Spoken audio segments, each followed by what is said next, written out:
Bien, donc maintenant qu'on est parfaitement à l'aise et qu'on arrive plutôt à bien faire les calculs du théorème de Pythagore, nous allons voir maintenant comment est-ce qu'on doit rédiger, c'est-à-dire comment on contrôle, on vous demande d'expliquer ce que vous faites. J'ai donc pris un premier exemple ici, dans le triangle ABC rectangle A, si AB égale 4 et que AC égale 3, combien mesure BC? Question somme toute assez simple, alors on peut au besoin prendre une figure, faire une figure, donc rectangle, triangle, rectangle en A, G, A, B, C. Je peux faire une figure rapidement. Ça vous permet généralement de bien voir et de ne pas se tromper. 4, 3, on voit bien qu'on va chercher le plus grand côté, donc on veut calculer BC, on est parti.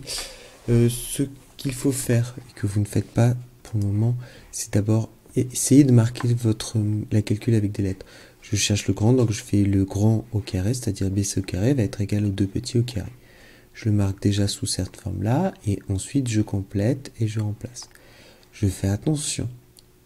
Pour le moment, c'est le carré qui est égal aux deux autres carrés, donc j'ai mis au carré. Là, je remplace, j'ai mis au carré. Là, j'additionne 16 plus 9. Si cette ligne-là, vous ne voulez pas la faire, vous n'êtes pas obligé. C'est toujours BC au carré. Là, c'est toujours le carré qui vaut 25. Puisque j'avais mes carrés, donc c'est mes carrés, c'est mon carré qui vaut 25. Et là, j'utilise ma racine carrée, c'est-à-dire là, je vais passer à ma longueur. Donc, je peux enlever mon carré. Je dois enlever mon carré, je ne mets plus mon carré, et BC va être égal à racine carrée de 25. Et là, ça me fait un nombre entier, à savoir 5. Donc, premièrement, il faut que j'explique mes calculs un peu plus comme ça. Deuxièmement, il faut que j'explique ce que je fais. C'est-à-dire, qu'est-ce que j'ai fait? Mes calculs, tout ça, je sais, j'ai fait le théorème de Pythagore. Pourquoi est-ce que j'avais le droit, dans l'exemple ici, de faire le théorème de Pythagore? Ben oui, évidemment, j'ai le droit de faire le théorème de Pythagore parce que j'ai un triangle rectangle. Donc, c'est tout simplement ça que vous devez marquer en première phrase, à savoir que vous faites votre calcul dans un triangle. Allez. Je répète, vous faites votre calcul dans un triangle qui est rectangle. Et ce que vous avez utilisé, c'est le théorème de Pythagore. Donc, vous remarquez.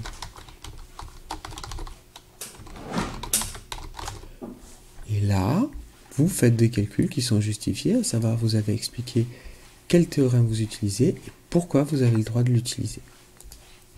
Et ce qui est toujours bien de mettre à la fin, par contre, c'est évidemment de mettre une phrase réponse. On vous demande de combien mesure BC. À la fin, vous marquez BC mesure, sans accent évidemment, 5 cm. Voilà. Là, j'ai fait quelque chose. Voilà. N'importe qui va me lire va voir que je me suis mis dans un triangle rectangle, que j'utilise le théorème de Pythagore et j'ai une phrase réponse. Pareil dans mon deuxième exemple.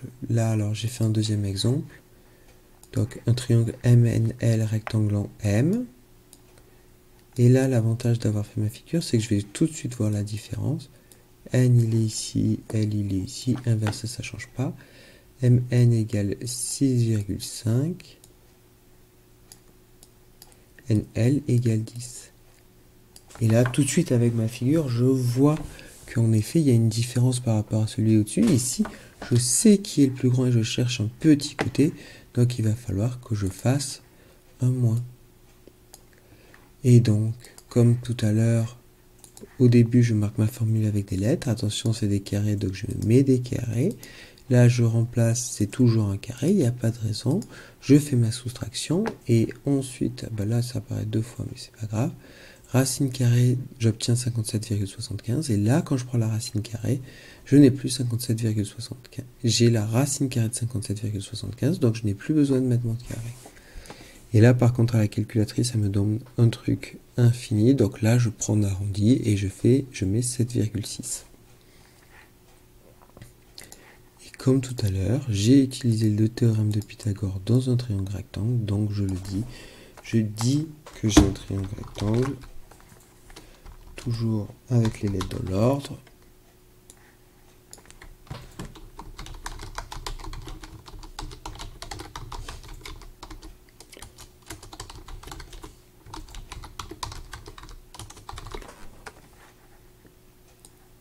dans le triangle MNL rectangle en M d'après le théorème de Pythagore. Et là, je fais mes calculs.